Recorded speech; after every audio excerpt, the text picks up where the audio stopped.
Alright, so this is part 3 of stellar structure and evolution.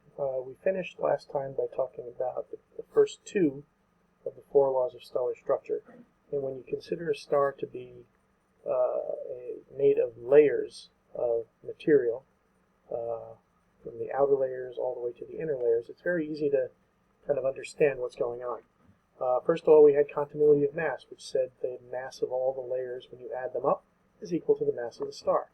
Sounds trivial, but it's very important when you're actually making a mathematical model of a star. Okay. Then we had continuity of energy, which basically said any energy flowing into a layer from below plus any energy created inside that layer is equal to the energy flowing out of that layer. This applies mostly to the core, although the envelope it applies to as well, except in the envelope there's no energy created in those layers. The envelope just basically transports that energy from the interior to the exterior. Okay, so really the main thing is the core. Next we come to probably the most conceptually important and understandable of the 4 laws of stellar structure. And it has a fairly complicated name. It's called hydrostatic equilibrium. But the concept is actually not that difficult. What you want to do is think of, say, a human pyramid. Okay, in a human pyramid, you have an equilibrium happening. In other words, the forces are balanced. The force of the weight of the people pushing down is equal to the force of their arms and legs pushing back up. And because of that, they're static and they maintain their position. The pyramid doesn't fall down. What's pretty obvious, though, is that the person on top is exerting the least amount of force. The people underneath her are exerting more of a force. The people underneath them are exerting a greater force, and the people at the bottom are exerting the most force. This is very similar to the equilibrium between pressure and gravity in a star. The top layers don't weigh that much because, first of all, they're farther from the center, but also you're only holding up one layer. The next layer down, they have to exert more force because they have to support their own weight plus the layer on top. The next layer has to support their weight plus the 2 layers on top of them, and the one on the bottom here has to support not only their weight, but the weight of the 3 layers on top of them. So as you go down, the upward force gets bigger. In the case of a star, that upward force would be gas pressure. And the downward force is weight, or gravity, which is the same force in this analogy. Okay, so hydrostatic equilibrium basically says that at every layer inside a star, the pressure at any point is equal to the weight of the material on top of it. Okay. You can use a diagram like this to show the equal arrows, meaning equal forces of pressure pushing upward and gravity pushing down. The deeper layers have more gravity compression, so they have a greater outward pressure to compensate. Okay. So this says that just like in this analogy with the human pyramid, the upward pressure increases as you go down toward the center of the star. And since temperature and pressure go hand in hand, that means the temperature will also go up. This is not quite as good as an analogy, but you could imagine that the people on the bottom are probably overheating more than the people up top. Okay, it's not exactly the perfect gas law, but it's a similar sort of thing. Because they're exerting more force, they're heating up more. In this case, because pressure and temperature are proportional to each other because of the gas law, then the pressure increase will also mean an increase in temperature. And this is why stars are hot in their cores, much, much hotter in their cores than they are at the surface. For example, our sun is between 10 and 15 million degrees in the core and merely about 6,000 degrees at the surface. Okay. So we can find a star's temperature structure using this law, as well as its pressure structure. What it also means is if you change the people of this human pyramid, and instead of having some teenagers or other young people being part of this pyramid, you got, say, the defensive linemen in backfield of a football team, people who are much, much larger and more massive. These upper layers would be heavier, and the lower layers would have to exert more force to keep the pyramid from collapsing. To exert more force, they would have to expend more energy. It's very similar in a star. The more massive the star, the heavier the layers are, and, by the way, also, the more the gravity is, the greater force of gravity is, not just because of the mass of those layers, but because gravity increases, the force of gravity increases with mass as well. So the gravitational pull of the star will be greater. And so this explains something that we talked about in the last chapter on the observational properties of stars, the mass-luminosity relationship. The mass-luminosity relationship, again, if you take it back to this human pyramid analogy, is if you have a lot of very large people in the pyramid, the bottom layers are going to have to expend more energy to keep the pyramid up. If you have very light people, let's say you have a bunch of distance runners making the pyramid, or small skinny children, the lower layers will have to expend less energy to keep the pyramid up. So hydrostatic equilibrium is important because it's conceptually very easy to understand not only how stars get hotter and higher pressure as you go in, but also the mass-luminosity relationship. Okay. So hydrostatic equilibrium explains the mass-luminosity relationship. The more massive a star, the more weight it has to support. So that means that the pressure and temperature in the core of a very massive star is extremely high. And therefore, the temperature being high, the nuclear reactions proceed fast and produce a lot of energy. Therefore, you get greater luminosity.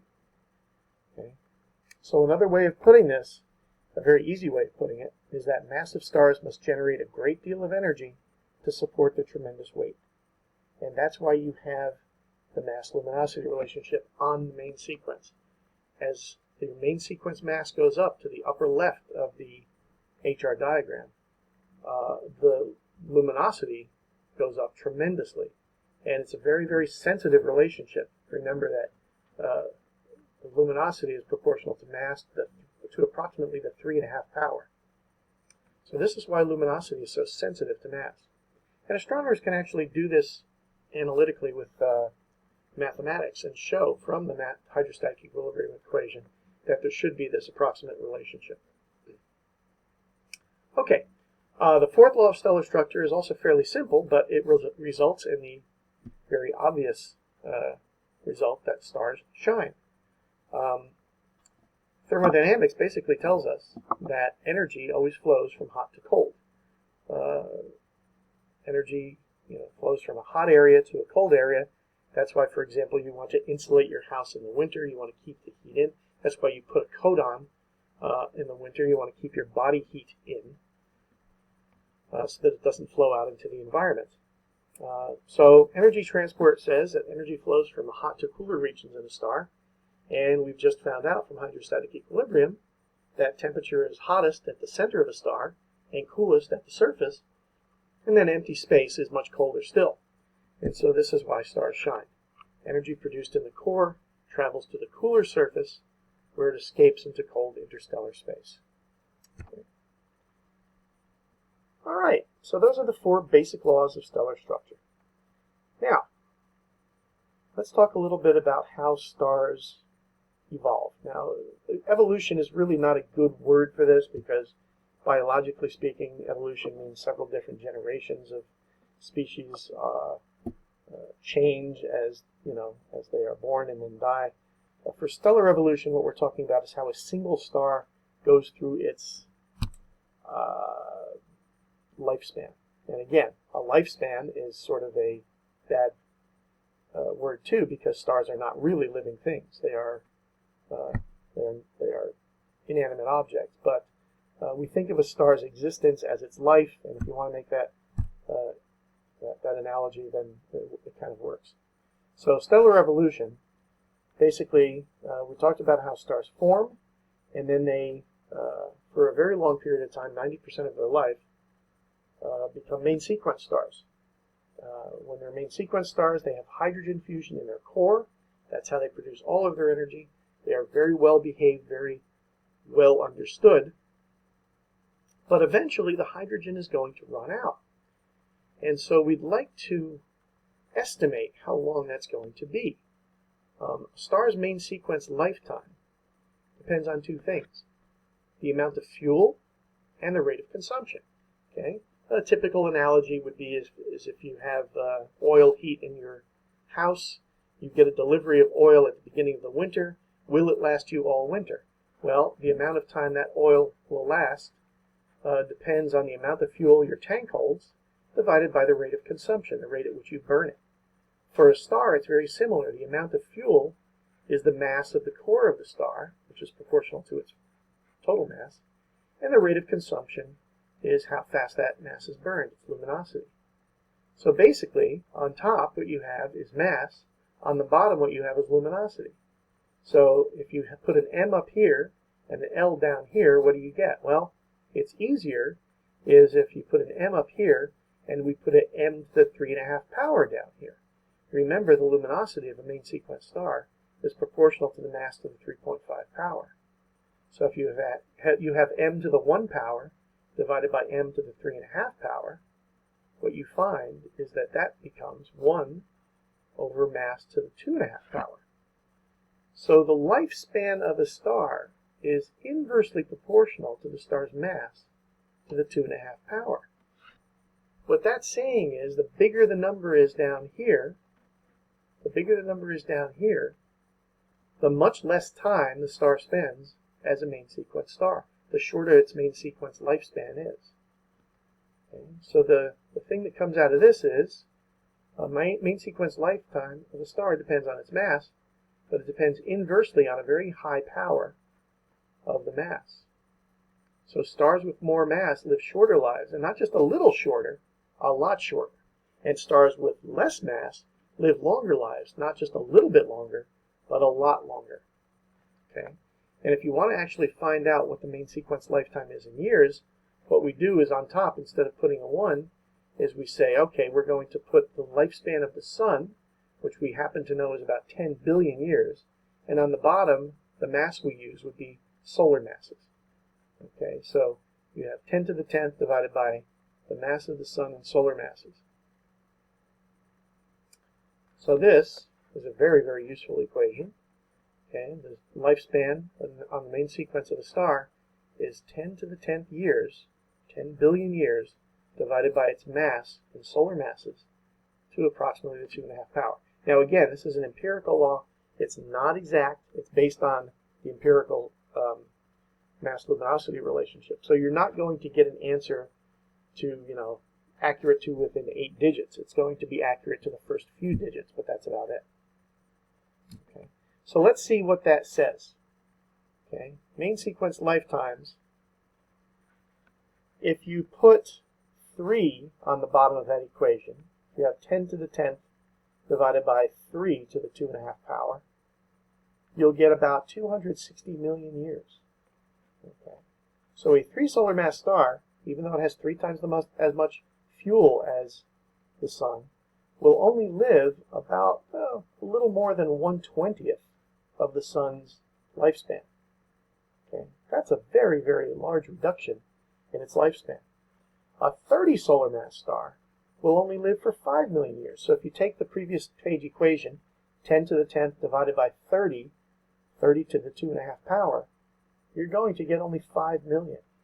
5 million is a blink of an eye in terms of a low mass star's lifespan. Okay. On the other hand, when you go to really low mass stars, so you go back to the equation and say 10 to the 10th years divided by 0.5, 1/2, to the 2.5 power. Well, you're going to get 56 billion years. So these low mass stars live an incredibly long time. 56 billion years is more than 4 times the current age of the universe. That's an enormous amount of time. It's about 4 times the current age of the universe. So any of these stars that have ever formed have never died. Okay? So we'll see how we're going to use this to try to figure out the age of star clusters in the next part.